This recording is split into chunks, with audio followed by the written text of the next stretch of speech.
Live from the kitchen for real this time. Boiling water. Or not boiling water in Sheedy case. Steak cakes. I told you. Pies and cakes. I told you. I ain't boiling nothing. Nothing. What you mean? You gotta boil something?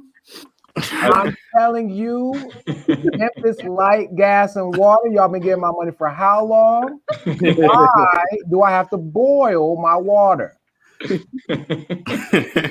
Not even 10 seconds into the show, y'all already playing.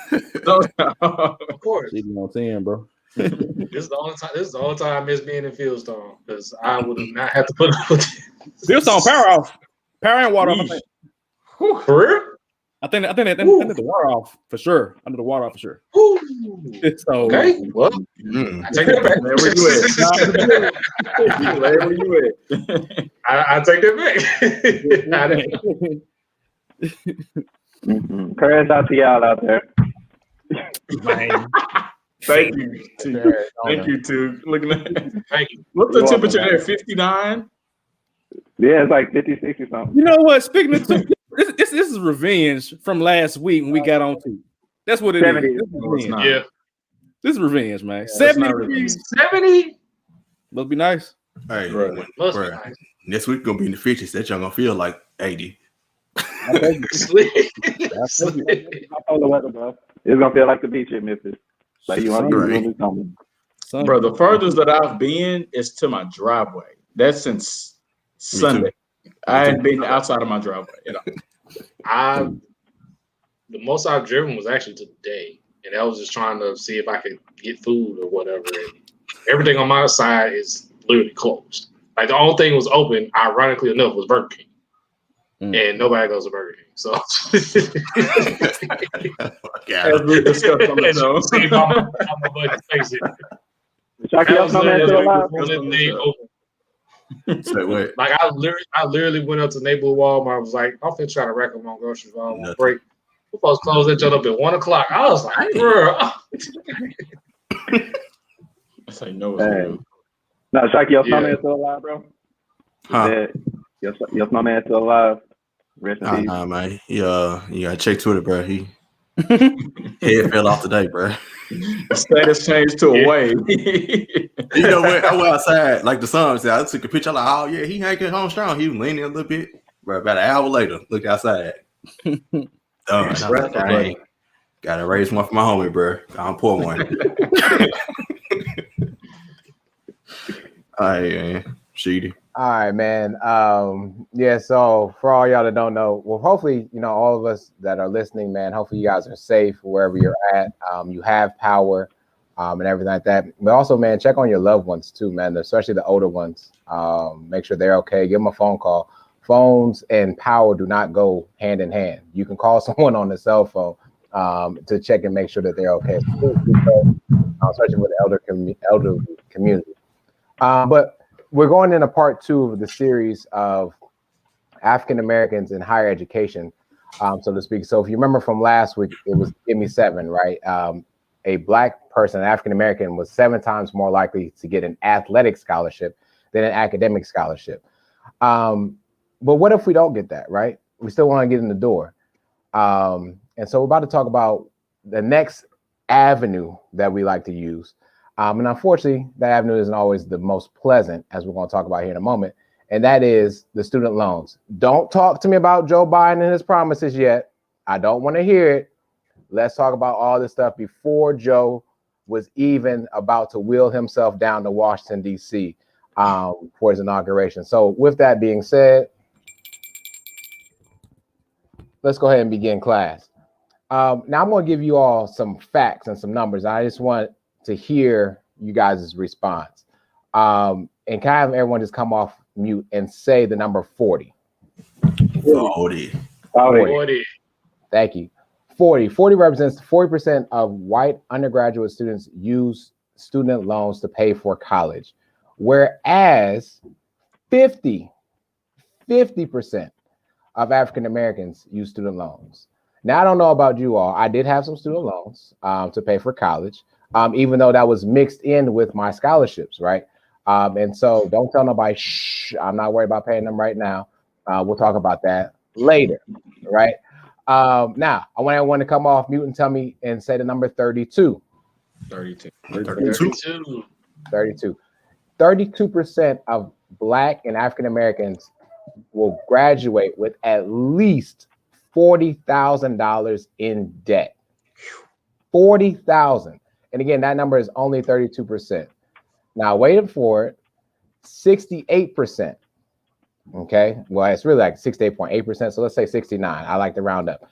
69% of Black and African Americans will borrow from personal organizations. So, you know, there's that federal and personal, but they'll borrow from our personal organizations up to and at least $40,000 or more.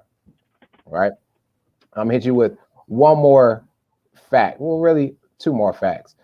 52,000. 52,000 is the average amount of student loan debt that's held by Black and African Americans. Jeez. Whereas that amount is significantly different in communities that people that don't look like us. Ladies and gentlemen, let me leave you all with two more facts, and we're going to talk about this a little bit further, right?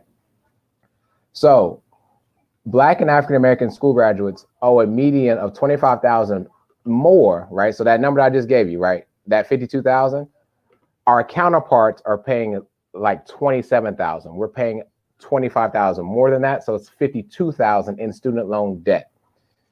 And as opposed to our counterparts, and 29% of us are paying at least $350 or more in student loan debt. When I tell you, Joseph Biden, you need to get rid of this student loan debt, it is literally the slavery of 2020 and beyond for African Americans. I can keep throwing numbers at you for that. But I do want to hear from my brothers. How do you all feel about, you're that guy, you're that person, you got passed on from the athletic scholarship, right? Because you're 7 times more likely to be that athlete. You didn't get it. Now you got the academic scholarship. Academic scholarships are not all the time going to pay all of your amounts, right? Unless maybe you're like an engineer or something like that. But typically we have to borrow money. So all those figures I just gave to you, you can use whatever figures you want, but how do you all feel about student loans in particular? Let's try to stay away from buying as much as possible. We'll get into that possibly next week. In the order, if we can go as well, let's go Sharky, Took, Savage, Skylar, and Trevor. Go ahead. Highway robbery. This comes from a person. I didn't have any scholarships coming up, so I had straight loans. Luckily, I was blessed enough not to have as many loans coming out, partially for a Parent Plus loan that my dad is paying, but also because of, well, honestly, I took another personal loan as well, which I just paid that off last month. So, like I said, highway robbery. It's pitiful. I mean, you said not to mention Biden, so I'm not gonna go and say he should go get rid of him. So I never understood the whole purpose of just like forcing us to take out loans. I mean, that's all I was offered from FAFSA when I figured out my FAFSA was straight loans. It was nothing, no Pell Grant, nothing. It was straight loans. So come from a person who took straight loans out. Highway robbery. By my fifth, it took me 5 years to graduate. So by the time I got to my 5th year, FAFSA only gave me like $1,000. So that's why I got the personal loan to finish paying off my last year of school. So yeah, highway robbery for a person who had taken loans out throughout his whole college career as an engineering major as well. Man, I'm actually on the opposite side. Like I described on the last podcast, I was a part of the Emerging Leader Scholarship Program. And with that, going straight, into college, I had to be involved, like straightforward. So with me putting time into school, and organizations, I wasn't able to work as much. So I was one to have to take out student loans as well for me to, maintain some kind of lifestyle, be able to pay up my car note, get housing, on campus and things like that.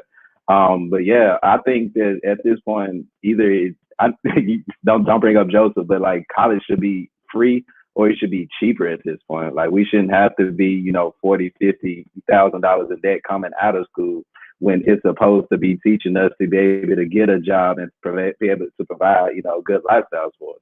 So being able to mentally pay student loans, physically pay student loans, it's like it's kind of holding us back as a people. Our counterparts, the white people are, you say 32%, something like that, are able to graduate without taking out loans or taking out loans. It shows what kind of background they come from too. So, if you're the first one to graduate, you first one to go to your college out of your family, it's like you kind of taking on their responsibility as learning, these things as well. So, hopefully the future is brighter. When with y'all kids, when I'm fortunate enough to have kids, hopefully the future is brighter. But, until then, this is the reality of the thing. I'm gonna approach it from, I guess, my side of the table as a person who works in higher education. I do have student loans, still been paying them. Hopefully I'll be done in a couple of years. Hopefully Joe, not gonna talk about him too much. Hopefully Joe come through in some way. He has to.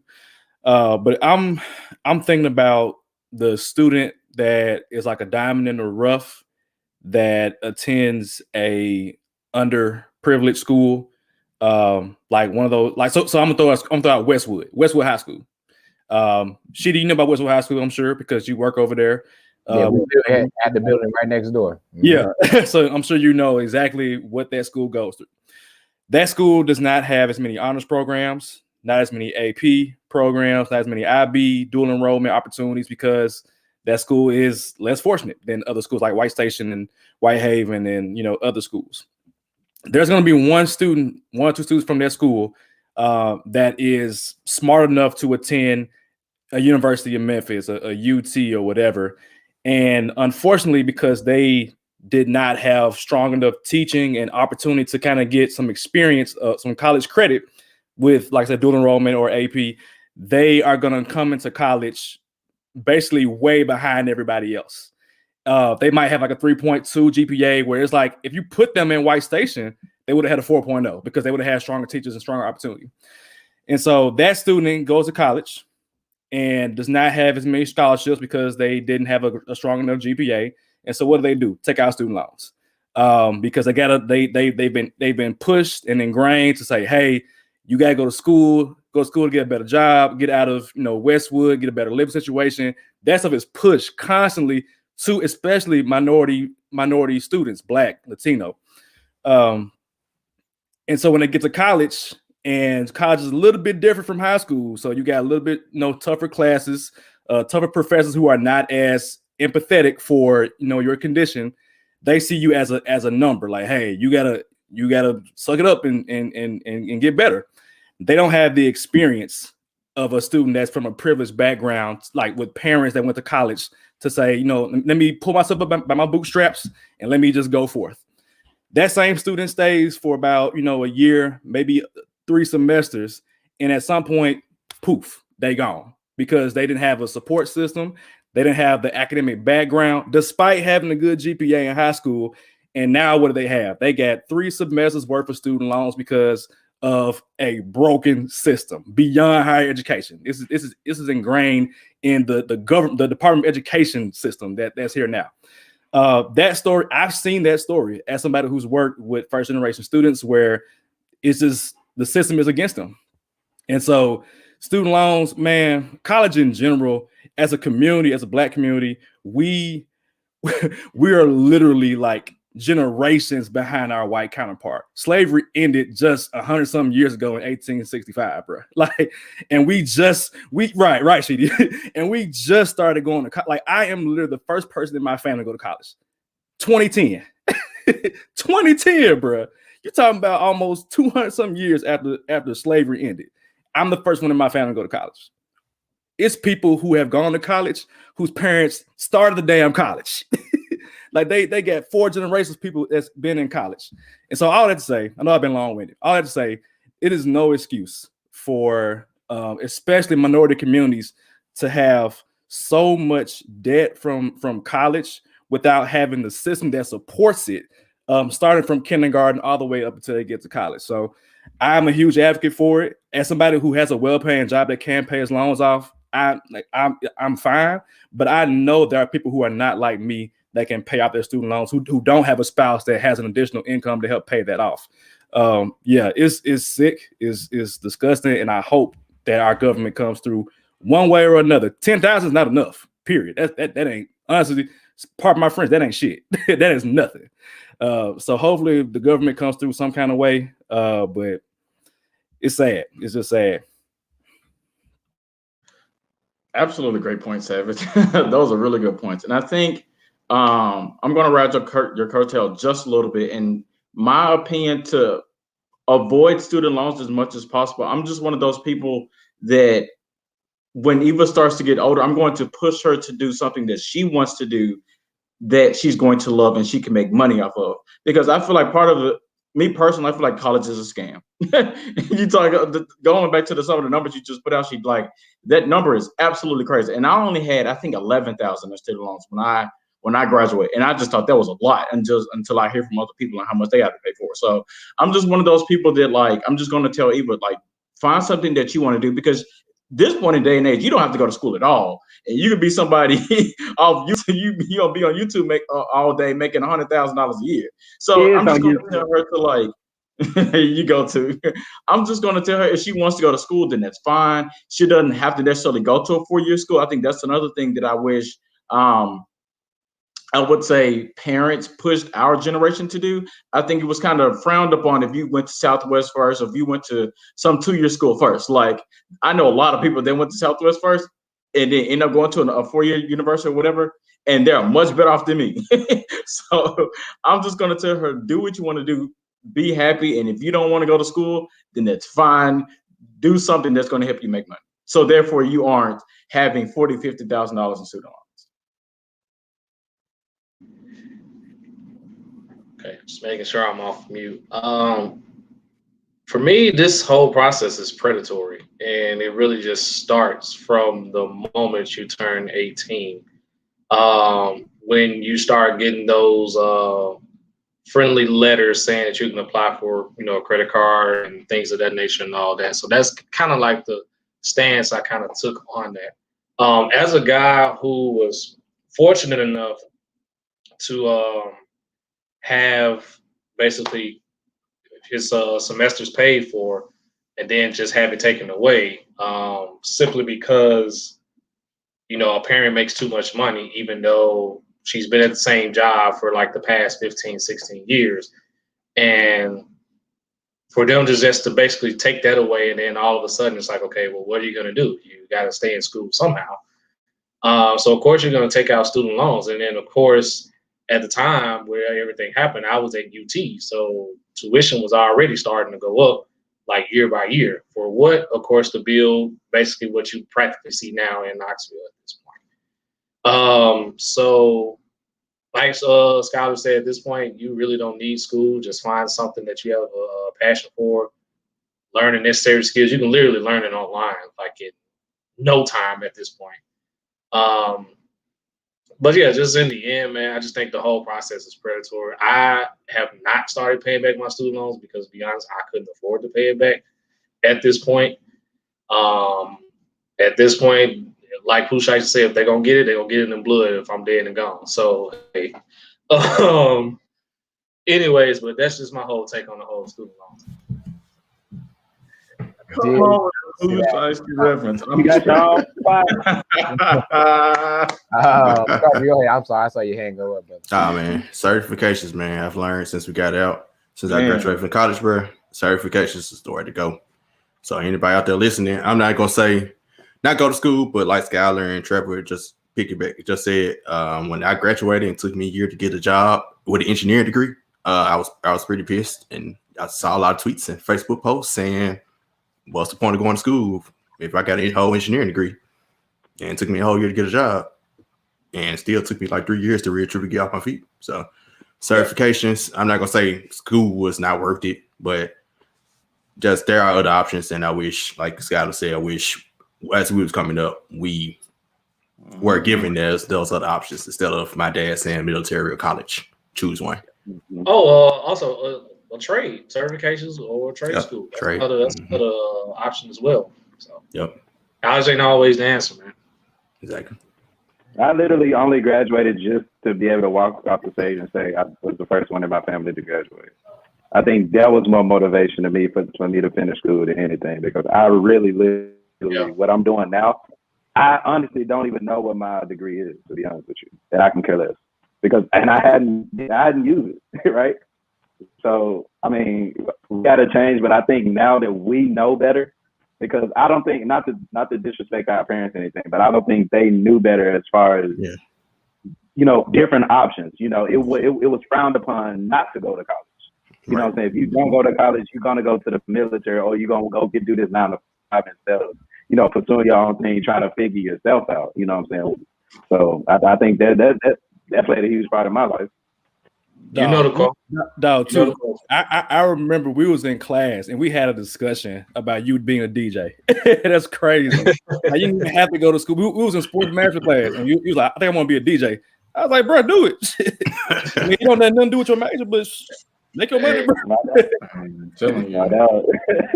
My dog. You know the quote for Friday, how our parents looked at it. It's just like what Craig Daddy said on Friday. Around here, go to work, go to school. Simple as that. Hey, bro, you've been on it with the references today.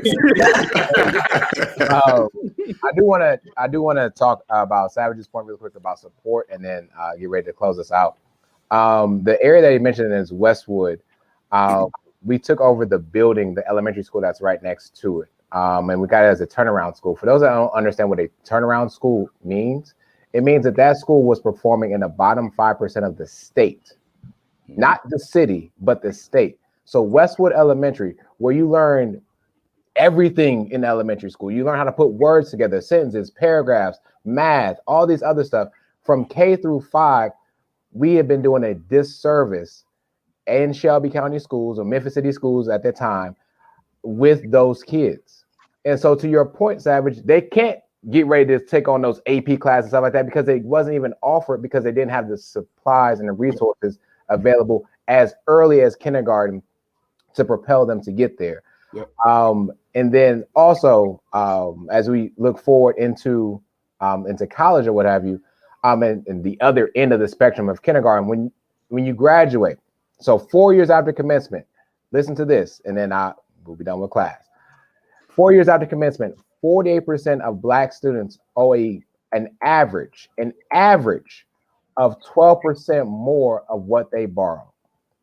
That's 4 years after you already graduated. So if you owed $100,000, 4 years after that, you owe $112,000. That's even with you making the payments. Yep. So listen, the more you listen, the more you know. The more you know, the more you grow. It's Sheedy. You know where to find me. Class this week. And don't forget, you ain't boiling.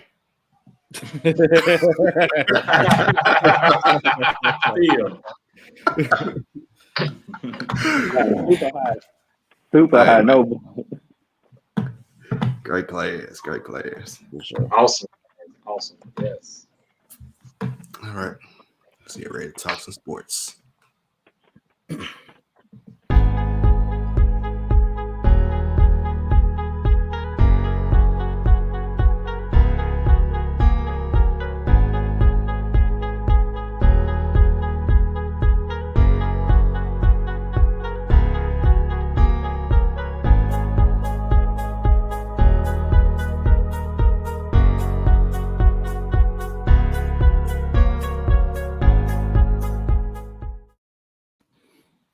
Let's be real about culture. Heat culture. Not the heat culture. The heat culture? Not heat culture. Culture. That energy too, man. I like that. Mm-hmm. Yeah. Well, speaking of culture, Skylar. I mean, you took the words literally right out of my mouth. I didn't have a segue, but damn, you took my only segue that I came up with. So speaking of culture, University of Memphis women's basketball coach Melissa McFerrin recently, early this week, retired from her position as the head women's basketball coach. Quotes on that one. So for me, the timing of this was a little suspicious. So it was something to talk about as far as University of Memphis is concerned, because of course football is out and University of Memphis basketball team went on when they playing again. So the women stepped up and gave us a little story to talk about. So in the order of Savage, Took, Sheedy, Sharky, and Trevor, what are y'all feelings about this decision that was made? Do you think any more is to come of it after that? To quote the American philosopher, LeBron Raymond James Sr., it's about damn time. It is about damn time, because let me run through Homegirl's record since the Tigers moved to the AAC. 13 and 18, 14 and 17, 18 and 13, 14 and 16, 10 and 20, 11 and 20, 14 and 17, and she got kicked out at 4 and 10 this year. They have made one tournament, not the tournament, the WNIT tournament, and that was back in 2015 and 16. I know for a fact that we have women in the city of Memphis, the state of Memphis, that can play basketball. How are you not recruiting these girls to go to this school and play basketball for a competing team with UConn out of the conference? No excuse. Should have been gone. I don't know what they were waiting for. I'm happy. I'm curious to see who they bring on as coach, because she's been here since I think 2008, and she was good in the Conference USA. She was decent, but then once they changed conferences, they just went downhill from there. So, it was time. It was time. If Tubby can come back and coach the girls, I mean, he was all right. But yeah, ain't got to worry about something at the field house, do we? I mean. But yeah, it was time. It was time for her to go. So yeah, I'm happy. I'm happy she's gone. Yeah, sure. Well, you petty, bro. Tubby can come back and coach. Oh man, but nah, it took the words out of my mouth. It's about time, and like you only have one win record out of what you said, 6-7 seasons. Like it's about damn time. And of course, dealing with the reports, I forgot what happened, but pretty much players coming out saying, that she was disrespecting them and doing certain things and treating certain players a different way. I think she should have been gone, when those reports came out, really, because it was during a time when a lot of people had their magnifying glasses on. But, she stayed and the Tigers kept losing. And Savage, you brought up a good point. Like, why aren't, like, the city of Memphis women hoopers, female hoopers, some of the best in the world, and yet we're not watching them in Memphis State jerseys? Like, that's an issue. I hope the university decides to go with somebody local as far as picking the next replacement. But I would love to see Memphis girls hooping for the University of Memphis, just like they do for the Tigers, for the men's basketball team. Let me say this real quick. I think to your point too about why, because I think when that situation, when I think she was abusing the girls or something like that, it was swept under the rug, and I can't remember if that was right when Penny was hired or if that was right when Tubby was leaving. But I think that's why it was so swept under the rug, because if that happened after all the drama of like Penny and Tubby leaving, like that would have got talked about and she would have been out of her job then. But I think somehow, some way, she knows something, University of Memphis knows something, and that's probably why it's just now happening. Yeah, I didn't know about that situation, but I'm just going to go black and white, wins and losses and production. And I'm just trying to figure out, she must know something that we don't know. She must know where the bodies are buried for something, because to have records that Savage gave us already, and you look at out of 10 seasons winning 170 games altogether, maybe, that doesn't cut it. Like, no one has that type of longevity like that, unless you're coaching for the girls, Stanford, Connecticut, Tennessee Vols. Like, nobody stays that long. So for her to have that long of a tenure and not be as productive as she should have been, she knows something. And she had to have known something to keep her job for that long. We got kids watching the show. I ain't gonna say too much more about that. But she had to know something to keep her job that long. And just to hear about the accusations about, whatever she was doing that got swept underneath the rug, and then to be let go, retire, whatever they want to say, in the middle of a season, something is just not adding up. I know 2 + 2 don't equal 5. I teach math every day. And so she knows something more than this. I'm sure there's something on the side, like, here, we're going to dismiss you now, just know that you can't bring up X, Y, and Z again. That to me is what really happened. Because again, 10 years with that type of production, you're fired anywhere else before the season starts. You're not fired mid-season. You're fired before the season starts. Yep. And piggyback off of Sheedy's point, she had to know something because she retired. They don't want to announce that she was fired. They want to say, "No, you retired." There we go. Well, let me play devil's advocate with that though. What if I don't know if she necessarily knew of anything, but what if it was the relationships that she built, or we can go to even the opposite of that, of lack of relationships she built, right? Like, what if she was, she's been here for 10 years, right? What if it's to the point? I mean, no, I'm just saying, what if it's to the point where people really did? I mean, I don't know, man. I'm just trying to say that. Savage. What were the records again? not good. Dude, that's called reaching, my brother. Yeah, you were reaching on that one, man. I'm gonna keep it short and sweet on this one, man. Savage already went through the records since she's been in Memphis. If you subtract her record, which is under 500, by the way, at Memphis, prior to her taking the job, her career coaching record was 50 and 70. But my thing is, if I'm somewhere for 10 years, somebody like me. Hey, it ain't me. It ain't us. So, this is nothing. I'm not going to even say that she knows something. I'm not going to say that she knows something. If you like, what's the support level rate for supporting the Memphis Tigers football on women's basketball as well? Because it's like, if y'all don't care, then it's like, shoot, I can have her here for 10 years and whatever, I mean, it's easy to have someone stick around when you're not winning, though, and nobody's paying attention to you not winning. So, example A. But see, Larry Veach like, look, we got to win some games. We over making these improvements in the field house. Hey, yeah, we're spending money now. Let's get some wins. Yeah. Money's being spent. Yeah, especially being the basketball hotbed that Memphis is. Yeah. So to what Trevor just said and what Savage just said, I'm gonna bring it together from my point. I think there was a point in time where, to be honest, I don't think anybody cared about the women's basketball program. No shade at all. But I just think there was one point because they didn't care. They didn't care. Exactly. So Selby was here and he didn't necessarily do a good job. And then that whole transition from him to Penny, and that was when these allegations came out. So it was swept under the rug and people hadn't cared. But then to your point, Savage, Larry Veach has come in, who's from TCU, who pretty much knows at least winning. Like he's going from TCU and Florida, excuse me. Yeah. TCU and Florida. He's going to look at that. He's going to pay attention to that. You just said they're making billions of dollars of renovations to the field house. Mm-hmm. You got to start winning. Now, I also think there's something else behind it because why retire now and you can retire in less than 30 days? So something's up. Somebody knows something.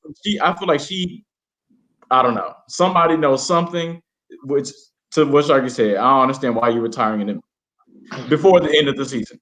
So something's going on. And a couple more things. One, she has not developed not now player. I don't know. I say this. I know one player because my coworker, the player went to her high school. So like she's like, oh, okay, this girl came from my high school. I think her name was Jamira Schutz. She averaged 30 in high school. 30. What has happened since she's got here? She's a junior now. I haven't heard from her. Like that's crazy. That averaged 30 in high school, and also she's just an afterthought. You know what I'm saying? That's crazy. And my other point, I would love to go to women's basketball games, like Memphis. If you hear me, I would love to go. Please put a good product out there that you actually care about, please, because it ain't consistent with just the women. Oh, please believe this. I stopped going to men's games too back in 2013 and 14. I stopped going. The last game I went to was Tulane. I stopped going. So it trust me, I will go to a game. Savage, why you had to bring this up and remind me of what happened when we went to that women's game that time and you was on the court for the halftime game and you had fell down.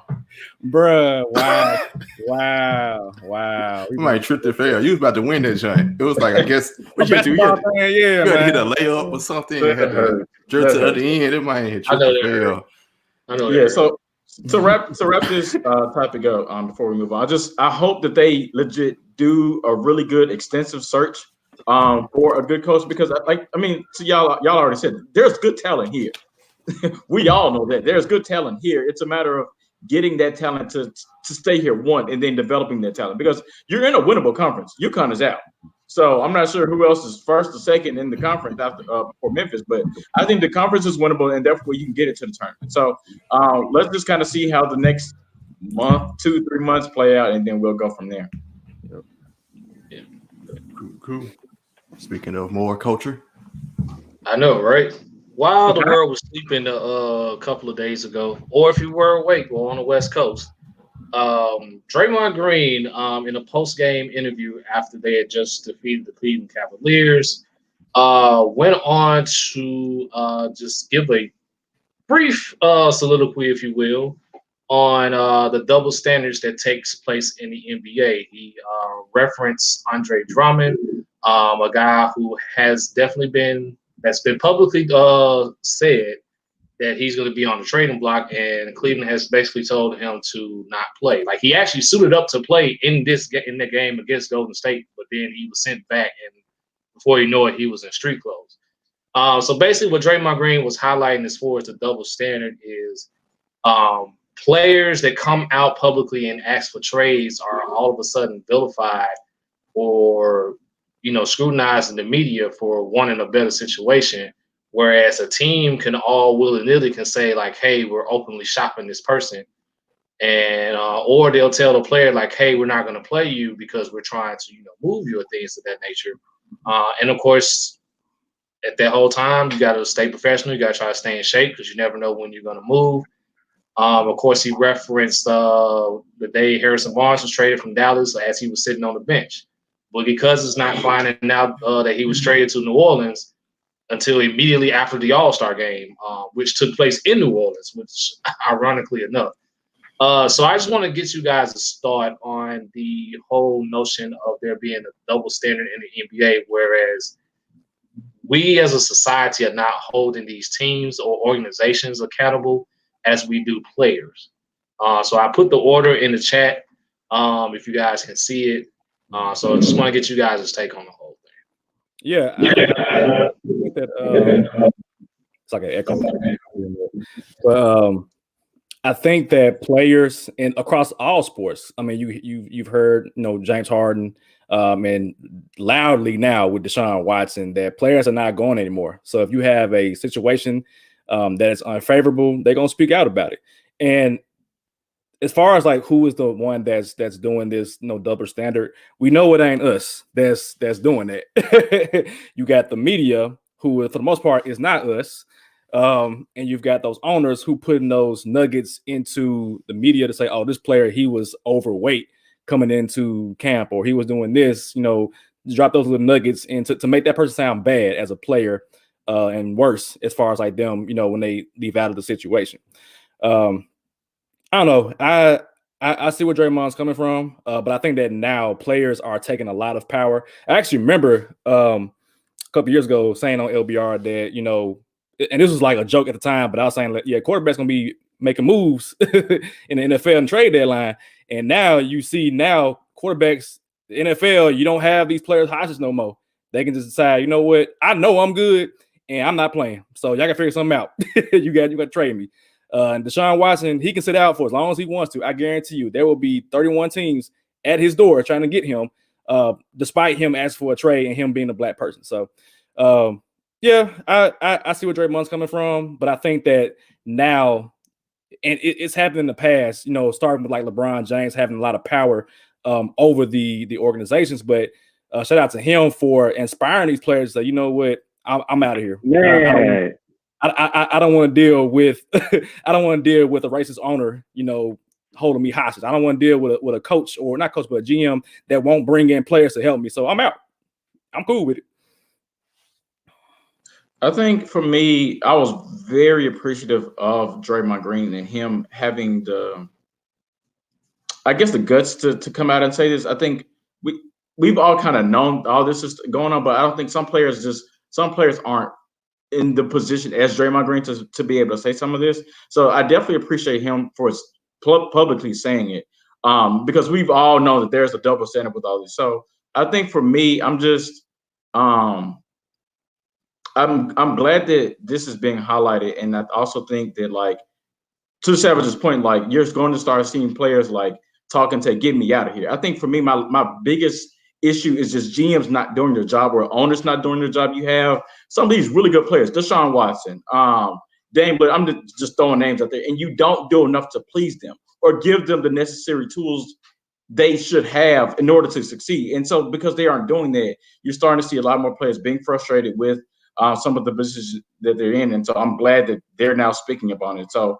hopefully GMs, owners, and people in the front office do what they got to do to make these people happy. So definitely appreciative of Draymond Green for saying this. Yeah. Draymond, I wish, I know he's not going to be able to, like, he needs to be more of an advocate for basketball and the Players Association. Of course, I'll never say that he needs to be that person because of his past and how he talks and he articulates things.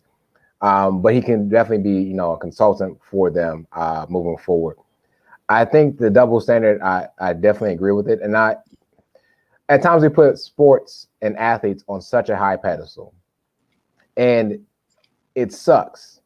And the reason why I say it sucks is because James Harden wants a trade. You go from one place to another, right? He has to jump through hoops and bounds or wait till his contract is all the way up to then go join Brooklyn Nets, right? Those are his options.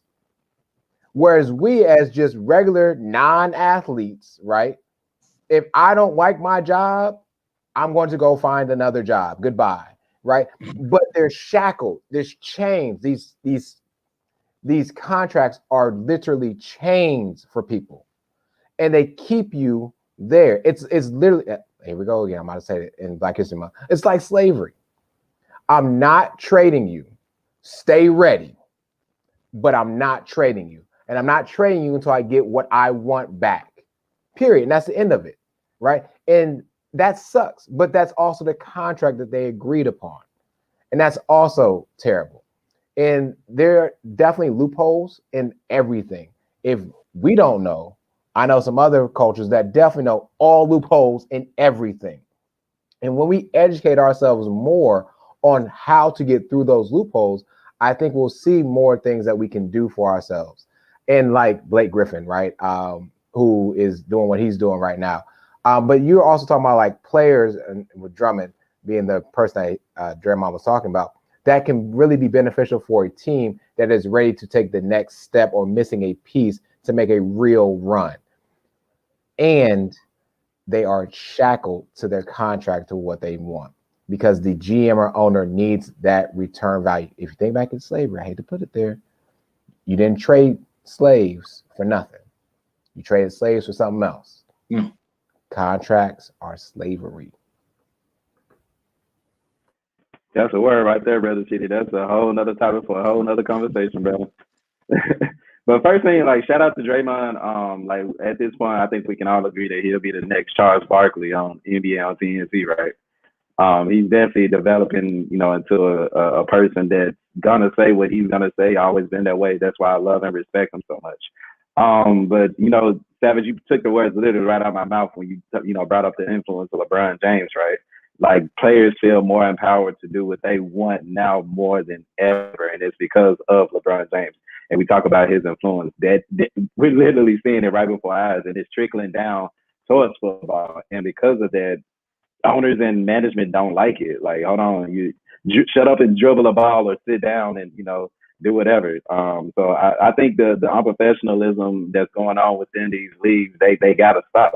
With the NBA in particular, I think it's time for Adam Silver and the Players Association to sit down and establish some kind of rules that say, hey, this is what needs to happen if you plan on trading a player. A player shouldn't be, playing a game and then, hey, tap him on the shoulder, hey, come to the locker room, put on your clothes, but come back out, you know what I'm saying, and support your team. Be a great team player, because if you don't, you're a cancer.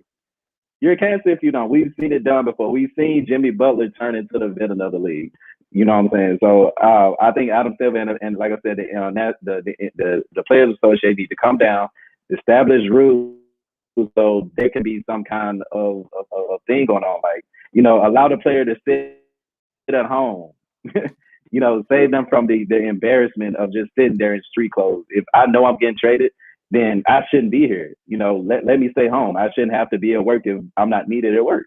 It's as simple as that. And remember, we was at a game with Marcus All got told to go. And he came right back out. Yep. And we thought he got traded. He didn't even get traded. Charlotte. Yep. He didn't get traded. He didn't get traded. So he got the rest of the night off. So yeah, Draymond hit on some great points. I know everybody don't like him for a lot of other reasons. I've always liked Draymond. He just confirmed why I've always liked him. Now a lot of people are turning on the Draymond bandwagon after those comments. He just spoke nothing but the facts. Players get ostracized, criticized, everything, whole 9 yards. But when the team does it, crickets. Of course, we know why. Color of skin, owners are white, players are black. Of course, if a white player does that, then we probably won't hear much about it. He saw Chandler Parsons take his money and go to Cancun and all that. And the only reason you heard from him is because the black Memphis fans decided to speak on it. So, hey, it is what it is, man. I'm glad. Shout out to LeBron for changing the standard and, basically giving the players the empowerment and the confidence to force trades. Like I said, it's even trickling into the NFL. Deshaun Watson. That doesn't happen if LeBron James doesn't set the standard, lead the way. So I like that him and Draymond are actual friends off the court. They spoke about it, I think, on the barbershop episode that Draymond came on. They kind of spoke on a lot of the issues as well. So, man, I think they're heading in the right direction. And at some point, players getting criticized and stuff. But if James Harden still does get traded to Brooklyn like he did, then why should they care? Cool. Don't dare my name. I'm in Brooklyn leading the league in assists.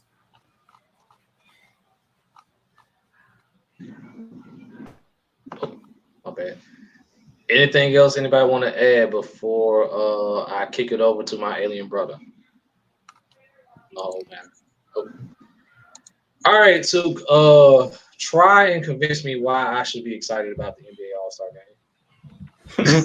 Man, you are a grown ass man. I can't convince you to do a doggone thing.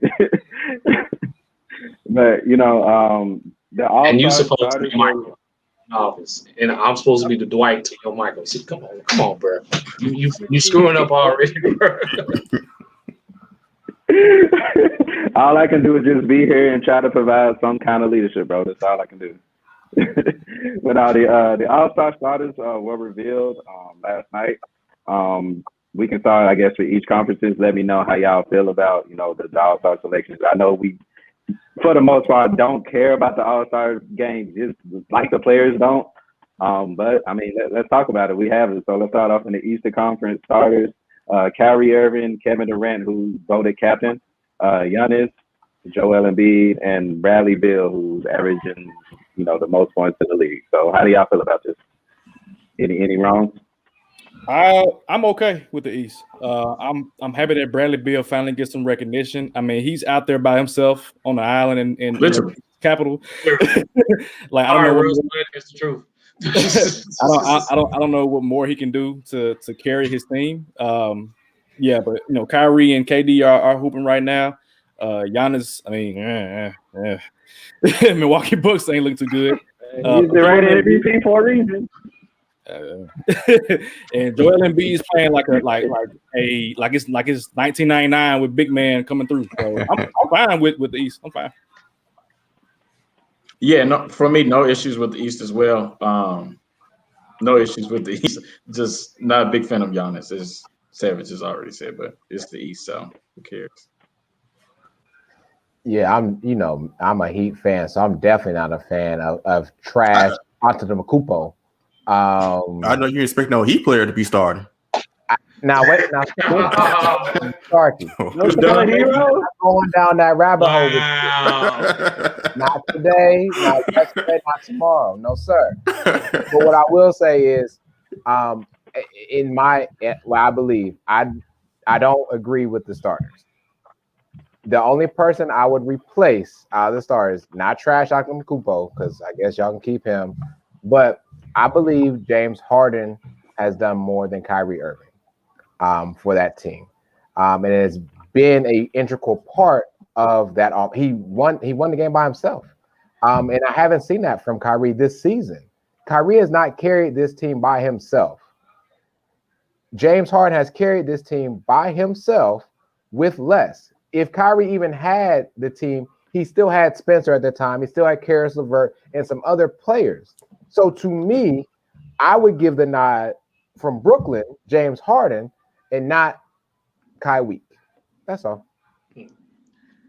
Well, for me, I'm just gonna just take the same boat as Sheedy is. I feel that James Harden should be in that other guard spot and not Kyrie. That's why I have the name I have. Like, why our fans are still voting, because I'm not okay with this East lineup at all. I honestly would replace Giannis with Ben Simmons, a guy who definitely has had. Yes, I'm dead serious. I would replace Giannis with Ben Simmons at this point. I think. I don't know about all that. Not a lot, no, because like Ben Simmons has had an incredible season. Now he may not have the numbers to show it. Definitely my front runner for Defensive Player of the Year. If he's not, something is definitely wrong. But I just think Giannis got it because he's MVP and he's just popular and everybody likes him at this point. So more on Ben Simmons later. Yeah. I got something for you. Yeah. Well, I mean, no matter how Milwaukee's playing, Giannis averaging 28 and 11. So, yeah, he started. And also, another thing before we're going to get to it with the West, but fan voting, I mean, it is what it is. It's going to matter. And Giannis has a whole country. That's even more. Think about, he's a fan. He got fans down in the United States, and he got a whole country that's going to vote him. So, he's going to be starting every year. So, that's really is what it is. But numbers-wise, him, Embiid, KD, I really had no problems with the starters. I think on the switch could have been Harden instead of Beal or Kyrie. But I think him, he played at Houston the first month. Where he had some West Conference votes early in the season. So some votes probably got misconstrued somewhere in there. Like if he was with Brooklyn the whole season, he would probably be started over Kyrie right now. But due to the trade somewhere in there or something, I can attest to that. That's probably what happened, why he's not starting. And I think since the fans are voting, he probably rubbed some fans the wrong way too. So I agree with what you're at. Yeah, because fans, and with Kyrie, and to the point, fans love Kyrie. The media don't like Kyrie. Fans love Kyrie. Yeah. That's true. Good point. Real good point. Yeah, go ahead, too. My bad. No, do your thing, bro. No, I was just going to say, it was the exact opposite for James Harden. So. Yeah. Like the media loves James Harden. We just talked about it. Yeah. All right, so let's get into some would say controversial Western Conference starters. We got the captain leading everybody, LeBron James, of course, 17 years, like crazy, right?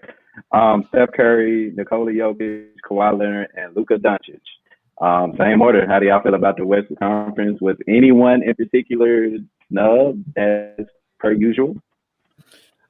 I'm cool with Kawhi. I'm cool with Joker. Joker playing like an MVP, even though his team is tripping right now. Oh, real quick, Jamal Murray going crazy. I don't know if I know that.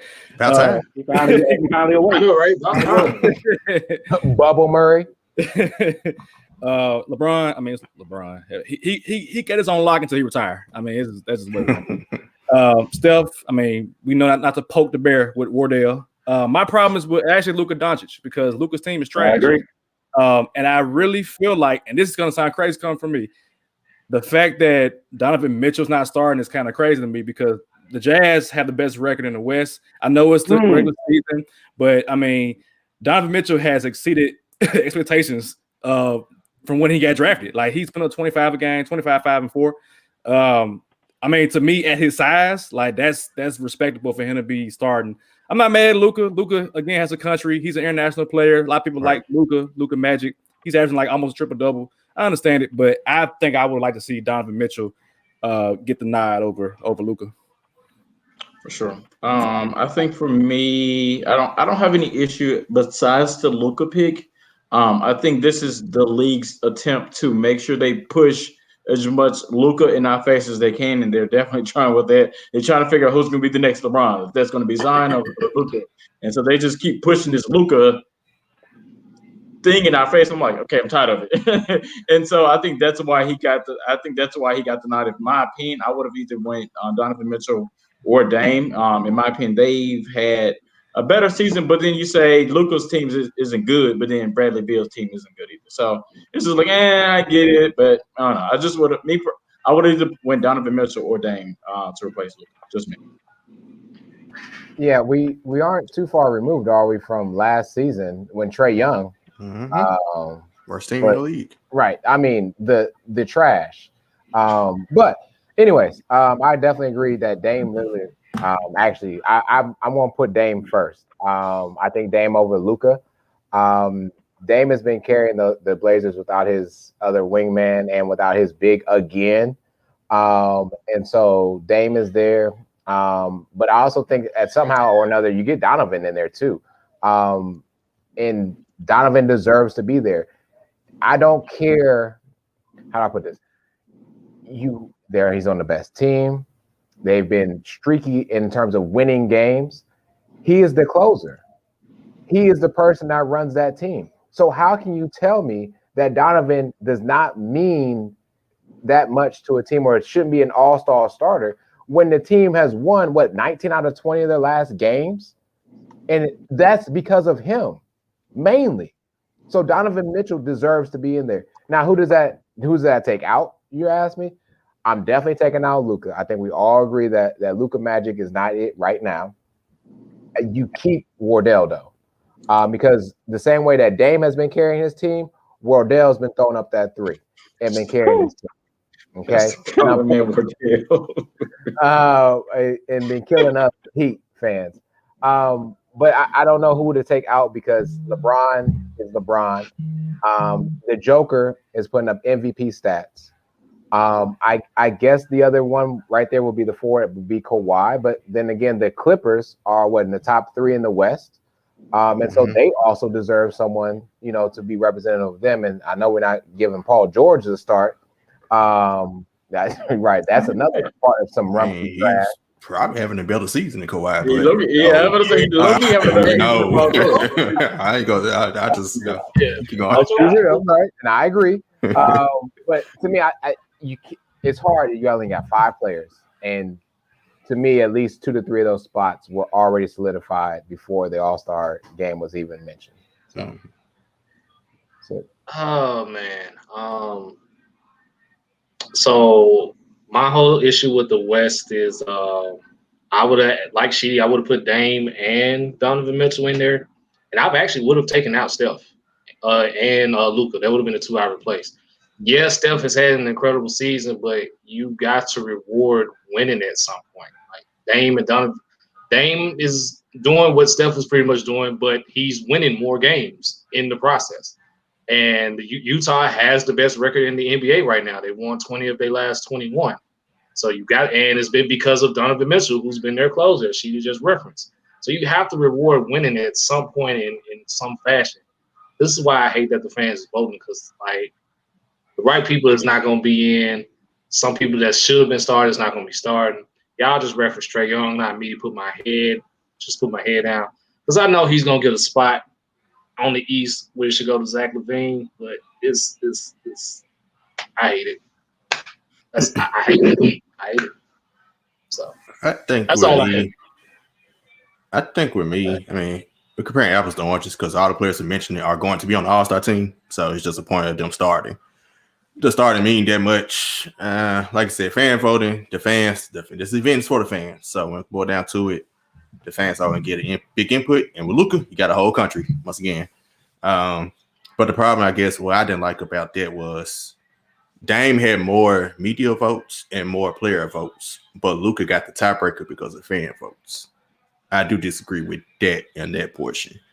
If you get 2 of the 3, you should be starting.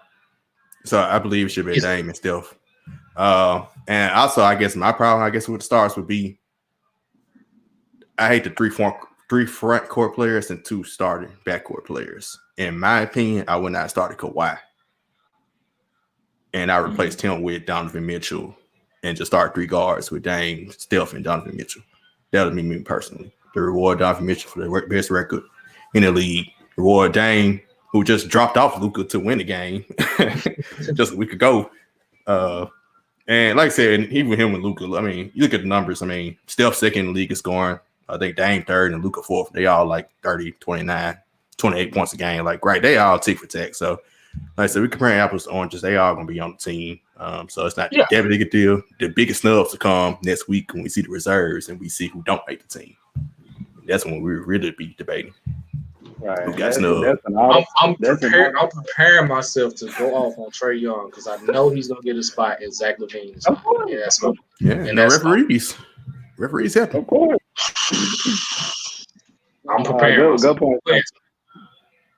Real good points. I guess to get my 2 cents in, I'd rather definitely love to have Dame in front of Luka Doncic, but it is what it is. But good point, Sharky, with you with the 3 guards. Like, we gotta give Donovan Mitchell his roses, right? And then I think when it boils down to it, like, what if the Jazz are the number 1 team in the Western Conference? Is Donovan Mitchell gonna get any kind of looks for MVP, right? And I think that's when things start to get tricky when the media votes.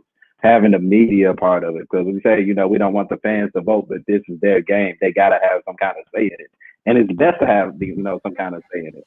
But I think, the NBA did come in and say, hey, we preferred Luka in front of Dave, because he did win the fan and the media vote. But it is what it is. So before we move on to the next topic, speaking of the media, I actually found a list of 5 players who actually received exactly 1 media vote. 1 media vote. So I thought this would be cool. Shout out to CBS Sports for this one. Like I told you, Trev, we got Ben Simmons on the list. We got Jason Tatum, Russell Westbrook, Christian Wood, and Savage. Shout out to your boy Julius Randle. He got exactly 1 media vote to be a starter for the All-Star game. So just wanted to show you, that with you gentlemen, if y'all have thoughts about it, go ahead and let it be known. 1 Julius Randle, I can see.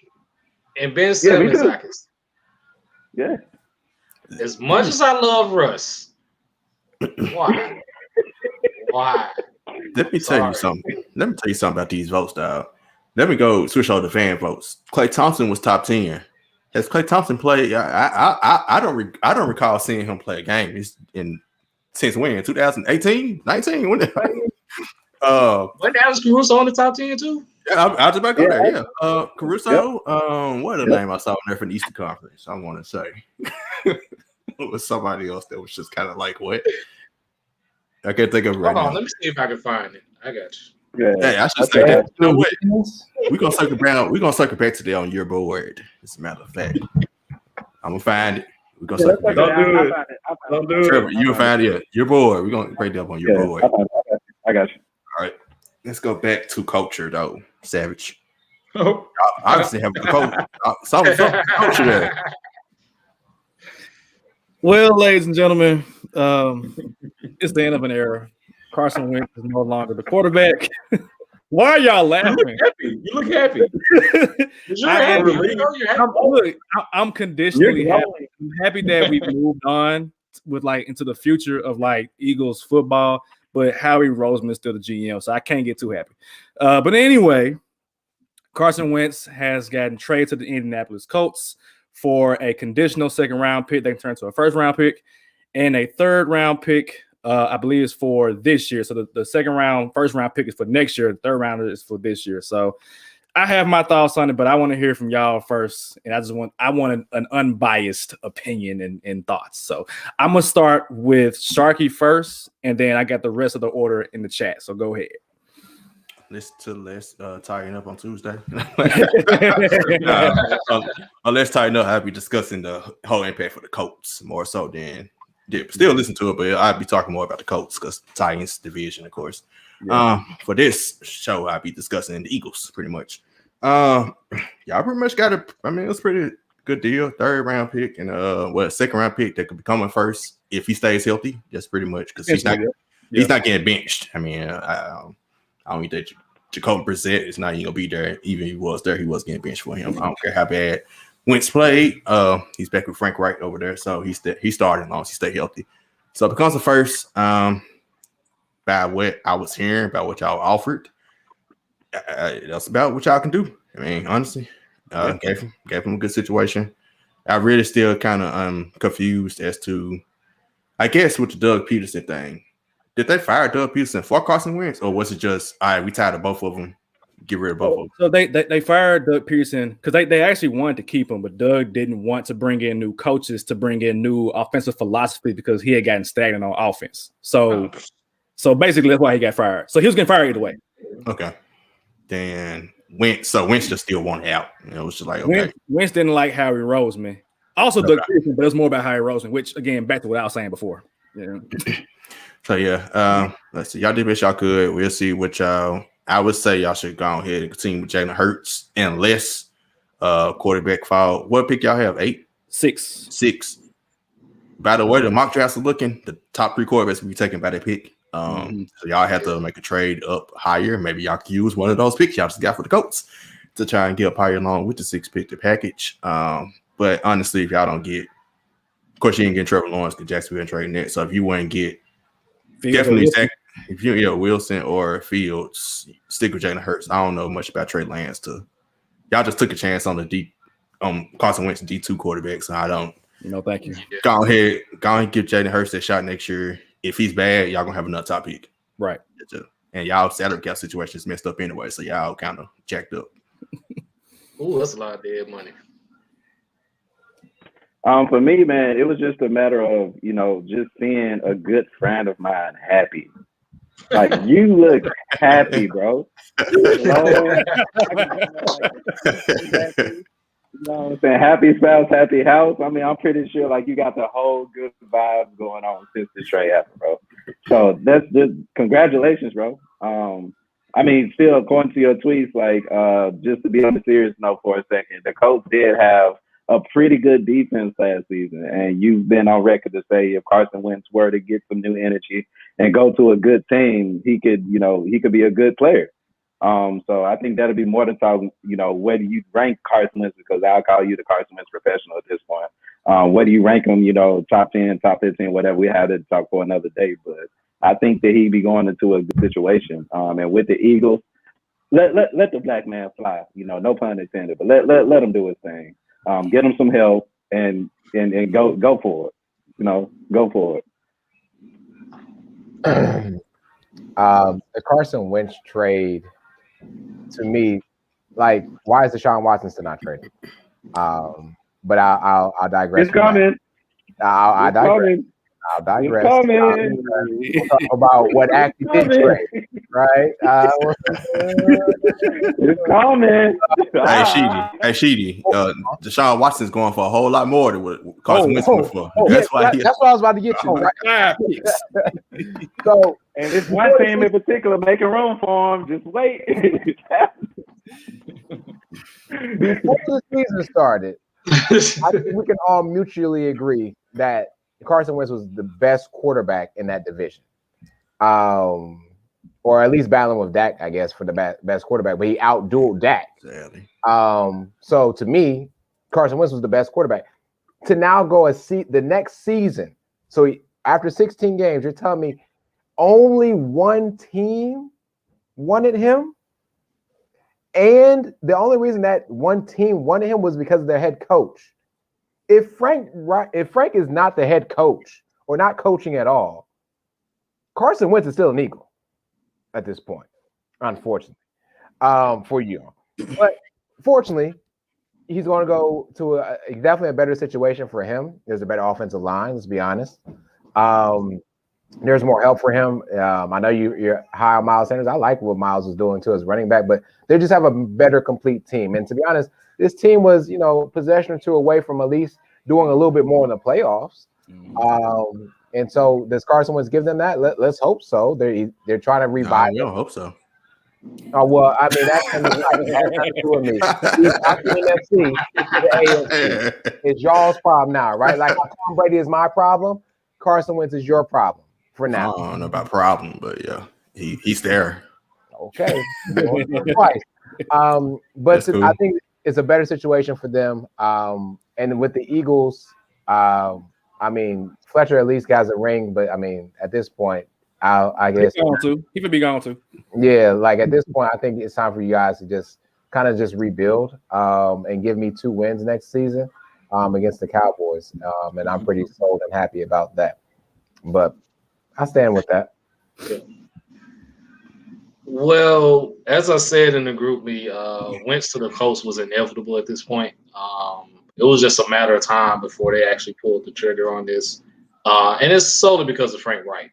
When everything started circulating about Carson Wentz possibly being traded, you immediately thought the Indianapolis Colts. So he's definitely going to a much better situation. They were a couple of plays away, honestly, from beating the Buffalo Bills. So who knows what could have happened had Indianapolis actually won that game.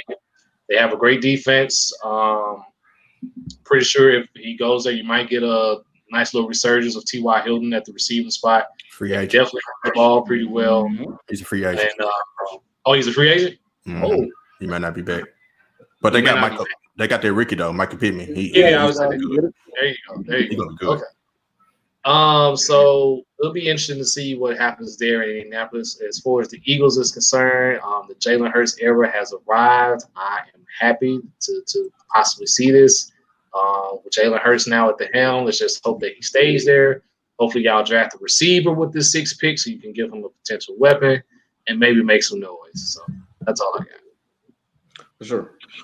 For me, when I originally saw the details of the trade, when I saw that it was a 3rd round pick and a 2nd round pick, I honestly thought it was funny because I'm pretty sure there's no telling what the Eagles were asking for, and I still haven't seen what their original offer was or heard what the offer was, but I'm pretty sure the Eagles were asking for a lot in Carson Wentz, which is why now he's just not being traded. Because I think we got tweets from Adam Schefter like last week that said Carson Wentz was going to be traded anytime soon, and it didn't happen until like late this week. So definitely would be interesting to see what the Eagles originally offered. But now that it's kind of sat on me a little bit, I think it's a win-win for both. I think for the Eagles, you get a 2nd round pick, right? It'll be a first. It'll be a first.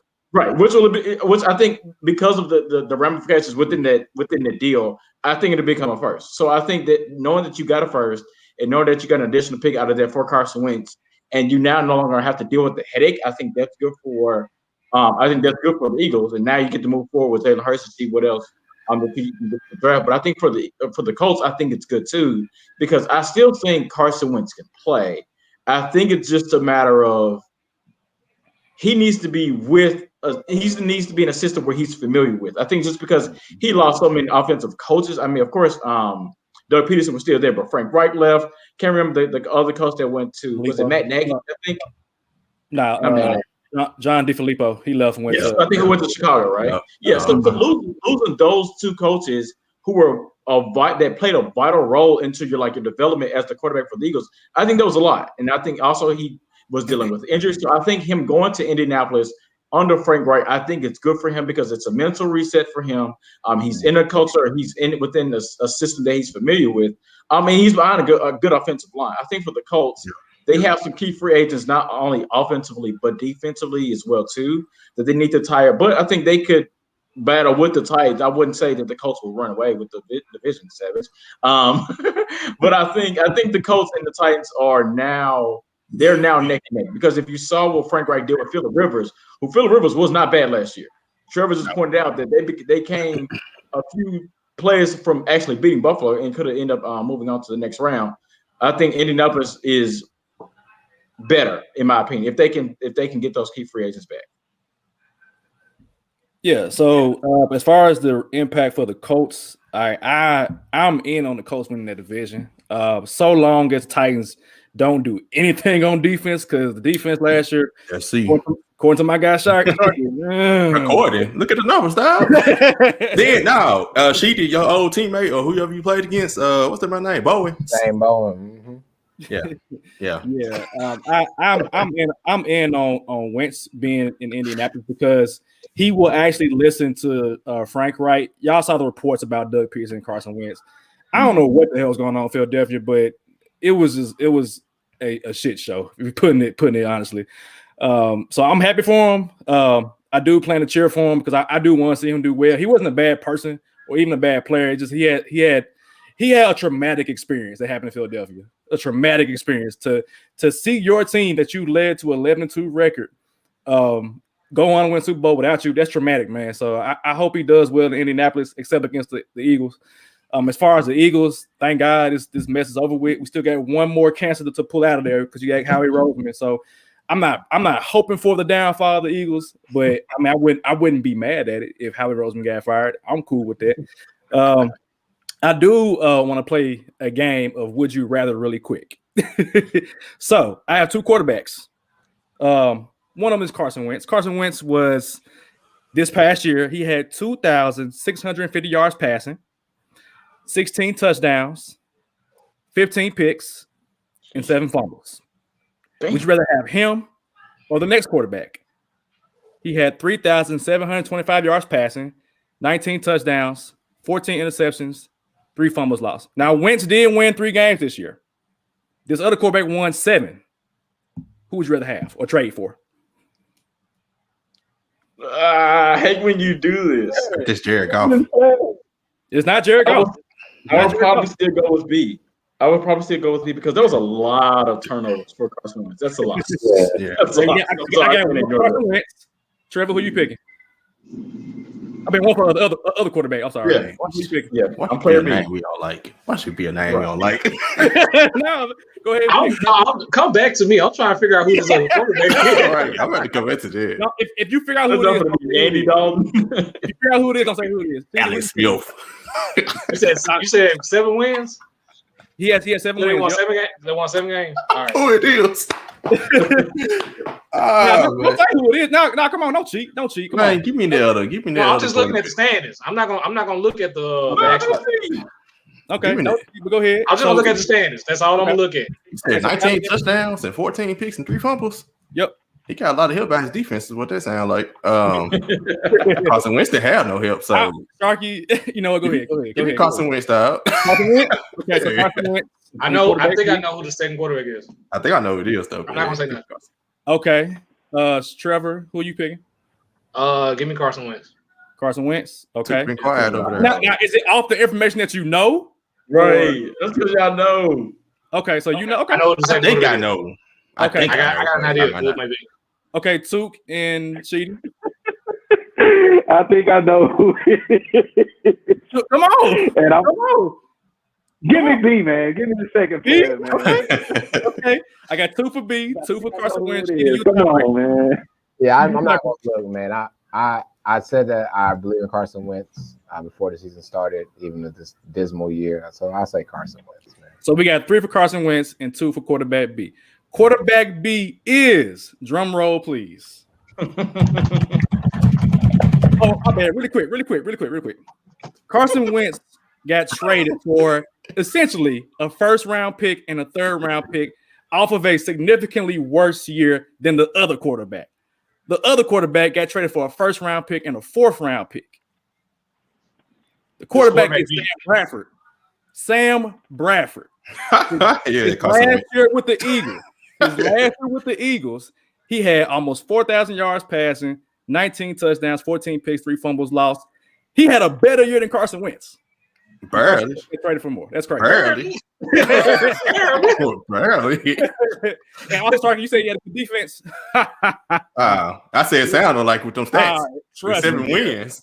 How you get 7 wins? I heard 7 wins, 3 Special fumbles teams. lost. I was like, Special teams must have been real good that year.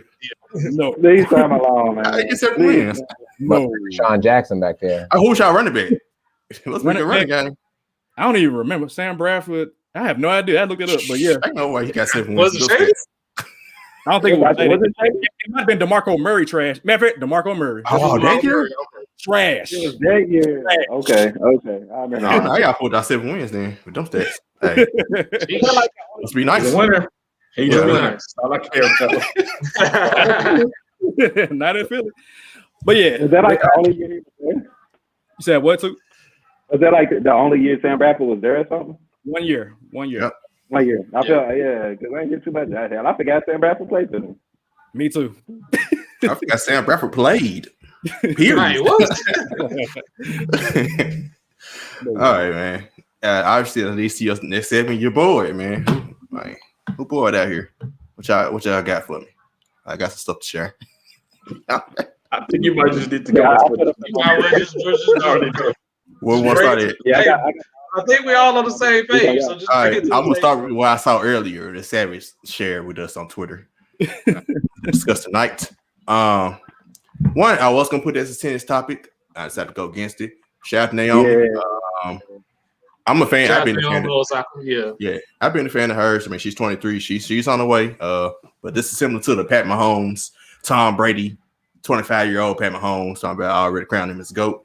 Same thing, Naomi and Serena. If Serena retires with the losing record versus Naomi, we got to revisit these GOAT discussions. She's 23, bro.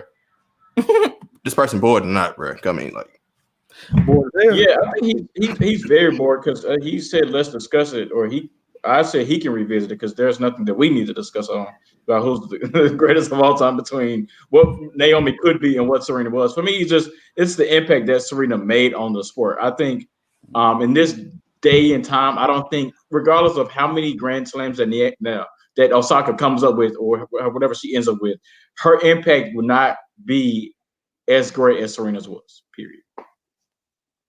Yeah, so the Williams sisters had that influx. Yeah, the sisters really. That legitimately made African people like us watch tennis more. Yes. Like if you didn't care about tennis, you checked in on the Williams sisters because that's what they brought. And so to me, that's part of the GOAT conversation. I'm not checking in on Naomi. I'm checking in on Serena. And still may even check out for Venus. But Naomi, not a GOAT. Not yet, and still has many of years. I don't know how we can give. Well, I guess we give it to Patrick Mahomes, but like it's difficult to give that term GOAT when you don't have a resume to have the background for it. Serena has over 20 Grand Slams. Naomi, not quite. Let me give an example on this, man. We didn't think Derrick Rose would become a GOAT, but he won MVP, youngest MVP ever, age 21. And we thought he was going to be a Hall of Fame, a great career. What happened? Injuries. Now, I'm not reaching out on Naomi or Pat Mahomes, but bro, don't throw the term GOAT out before the person turns 35. Damn, this was 23 and 25 years old. I got an example that Skylar would appreciate. A lot of people was crowning Jordan Spieth early on. A lot of people cried. Good one. Ain't nobody touching Tiger, bro. I don't care what. I don't even care about the what's the guy's name, Jack. I don't care about him. Like Tiger is the GOAT at golf. Period. Like nobody want to see Tiger on Sunday in red. So George Spieth was crowned early because he won like a lot of tournaments early, but he kind of tapered off. Rory too tapered off.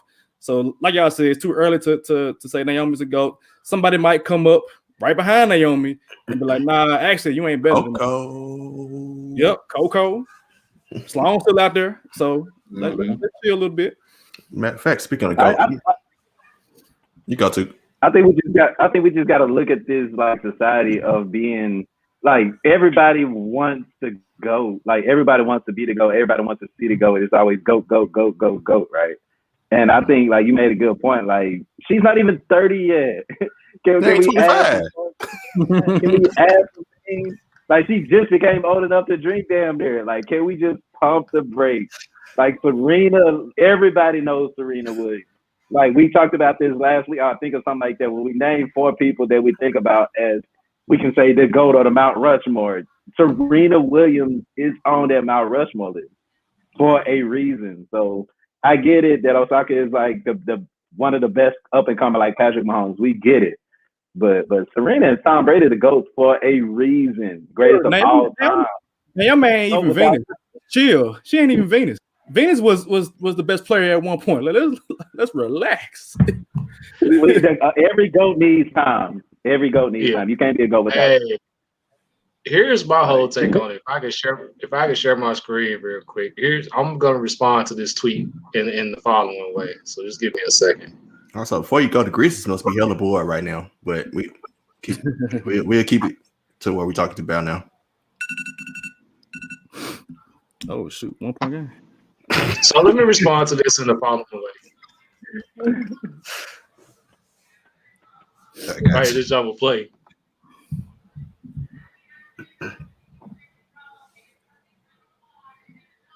And said we. I remember that episode. First things first. Yeah, bro, need to chill on that one. Yes, bro, need to chill on that one, man. For real, Serena's a GOAT for a reason. So let's keep it moving.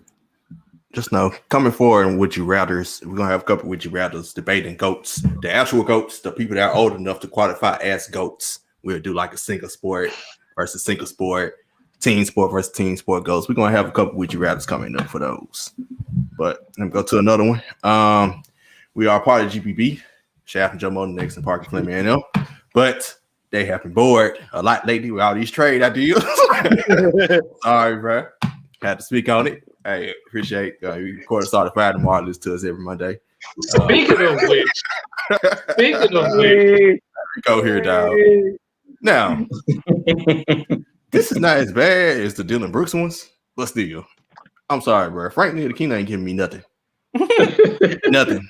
Not a damn thing. As the coach of these Knicks, I would agree. I was like, what say you, Coach Savage? I would agree. Because quickly is that guy.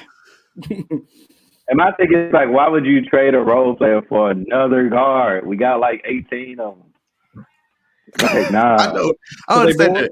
I understand the aspiring deal, but come the heck on. Charge them money for a pick or something. I mean, that's what I said. That's what I told Justin. I was like, bro, we might as well just take a first at this point because at least a first or something. If I'm giving up Dylan Brooks, the Brooks. Let me say this. I'm gonna tell you how you know this is a bad idea. If you look for the Grizzlies and you see Frank's name, there's a -3 decrease in projected wins. That's how you know that's a bad idea. When it says success, yes, but damn, sir, it's costing me 3 games. It's costing me 3 games. It says success because of the cap. The salaries match. Yeah, right. I know.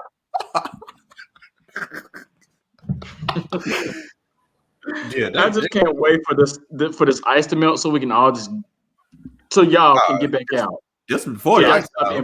This was before the ice. Little Bruce literally got us a free Chick-fil-A biscuit, and this how y'all doing, man? Yeah, but that's probably the best thing he ever did for Memphis. Hey, I still want to trade for no Frank. He did more than Frank Ntilikina. Frank kitty litter. I'm not trading for no kitty litter.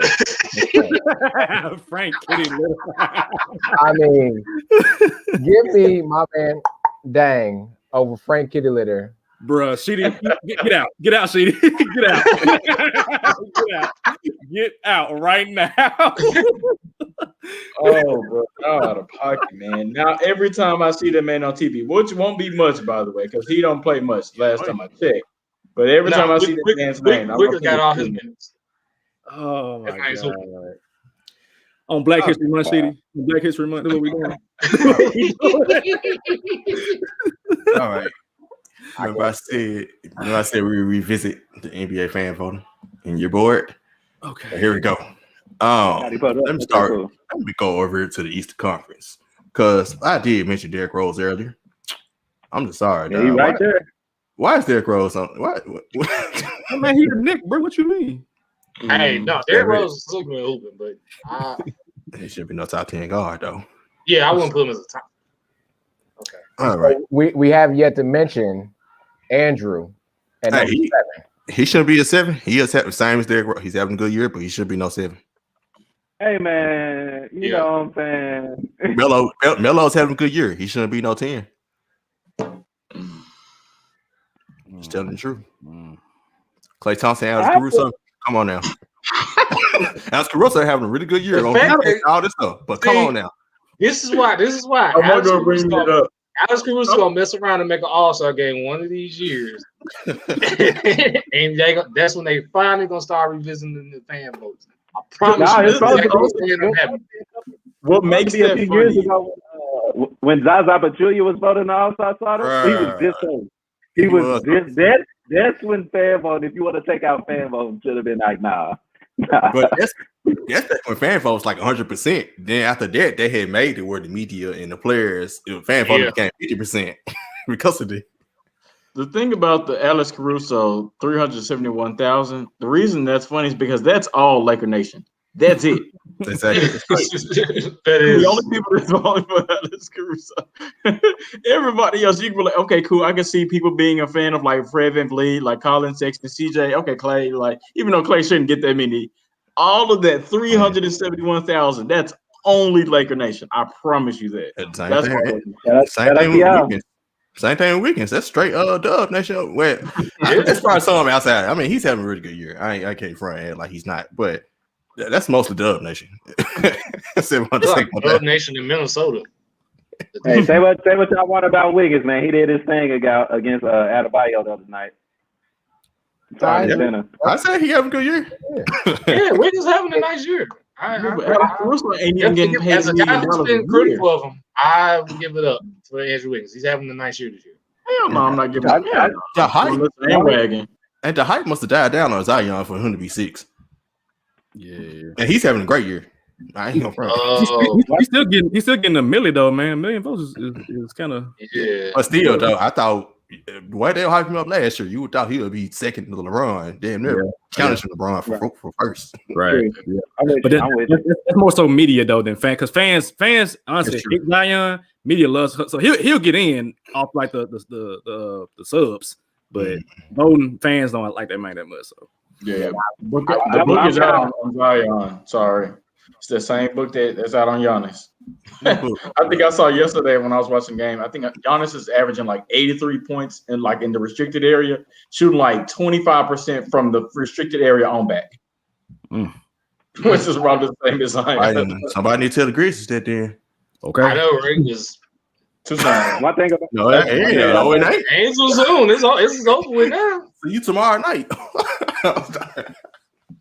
One thing about that list, man, I hate my boy Baby KD ain't cracked the top 10. All right, bro. This ain't trolling now, bro. It's an extension of your board, clearly.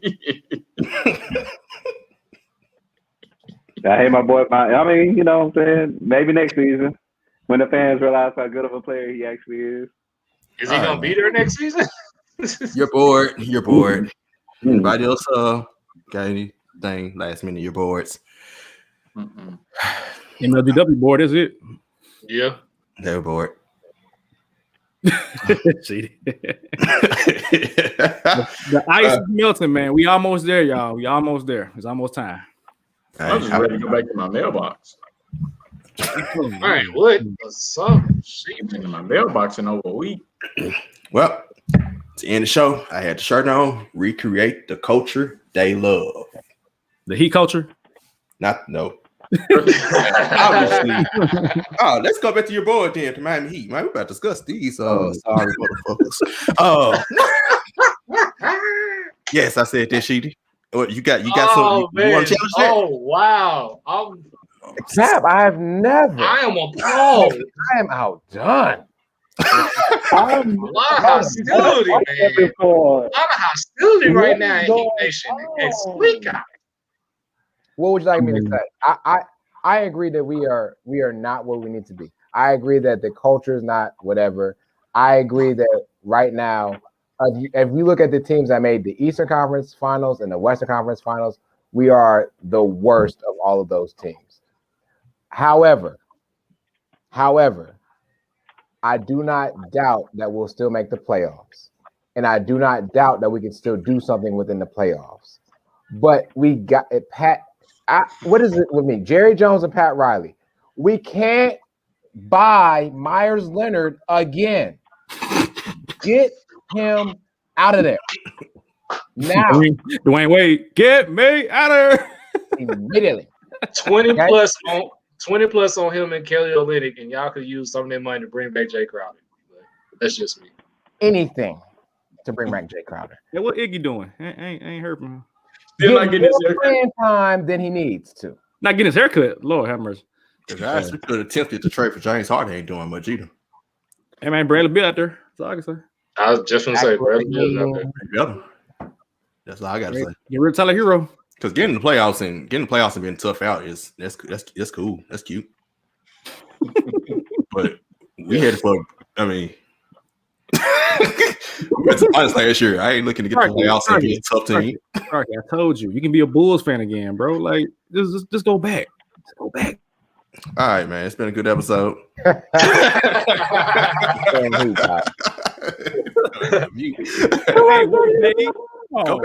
back for what? I don't know. Better than Miami. I'm at home with the Grizzlies, man. Come on. You right. You say the Chicago Bulls better than Miami Heat? Who? I mean, hey. Oh, you said that? Yes. Oh. I mean, all my teams hooping, man. You know what I'm saying? So hey, I'm happy. I'm happy. I'm about to say Grizzlies ain't. All right, sorry. If anything, the Grizzlies getting hooped on. How about that?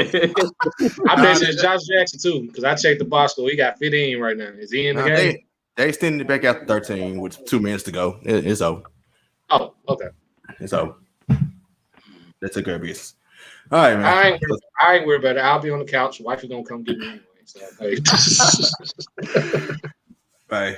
This is a good episode. Another episode in books, man. Next time we won't be snowed in. We'll be snow free. Snowvit 21 free. Next time we record. Hey, no more snow, baby. Yes. Anything I missed last minute talk? So anything. Prayer for Texas. Yes. Electricity. Prayer to Texas. Prayer for Texas, right? Prayers for Make sure y'all check out.